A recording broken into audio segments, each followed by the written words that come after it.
with the patent office. Within 12 months, what you have to do, though, is if you're going to file a patent, you have to file a non-provisional patent, which is a real patent at that point in time. So I would suggest delaying on a provisional patent until you've gotten far enough along that you feel like within 12 months, I'm going to know whether it's worthwhile or not to do, and spend the money to get a real patent.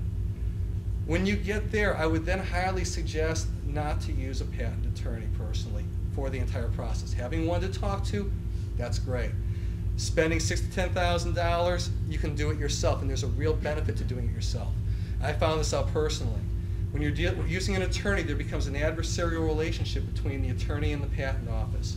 When you do it yourself, they are obligated to help you, and they do. I got my patent 8 years later, finally, when I went to Washington, D.C., sat in front of the patent officer, and we negotiated it. We literally sat down and said, he said, what points are critical to you? What points can you live without? And we finally came to a negotiation on it. It was just me and him. That's how I finally got it done. So I would highly suggest doing it yourself. There's enough kits out there. If you need one, I'll be happy to send it to you. I do want to open this up for questions too as we're getting close. Just want to close with a couple of things. First of all, you know, it's a pleasure to be in a room with so many entrepreneurs. I made the choice at 36 that I wasn't going to be a corporate guy anymore, and I've never looked back. And can't even imagine working for somebody else again. And I'm so thankful not to. And it's great to see all of you who took the initiative to be on your own.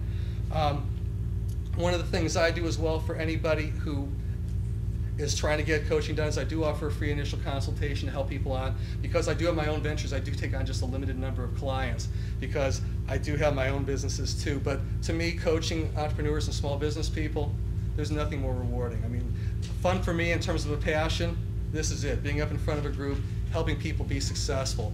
I went to a seminar last weekend by a sales coach who was a Tony Robbins disciple. And his key message was, do what you know. And I totally agree with him. I think doing what you know makes a lot of sense. And I also thought there were two things missing to that. One is, do what you're passionate at. If you love doing it, you're going to enjoy doing it. Your avocation becomes your vocation. And secondly, do what you're good at. Not just do what you know.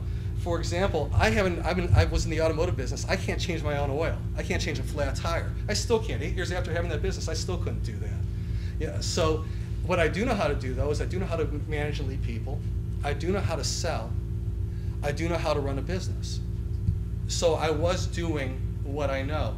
It doesn't mean that, well, because you're a plumber, you can only open up a plumbing business.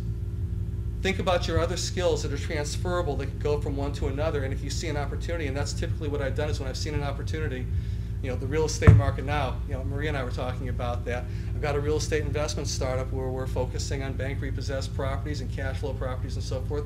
Jim does as well. It's because if the opportunity is there, I know how to market, I know how to network, I know how to sell. So you can make that happen for yourself. You know, if you do what you love, do what you know, do what you're passionate at, you're never going to work another day in your life, and I don't feel like I have since I was 36.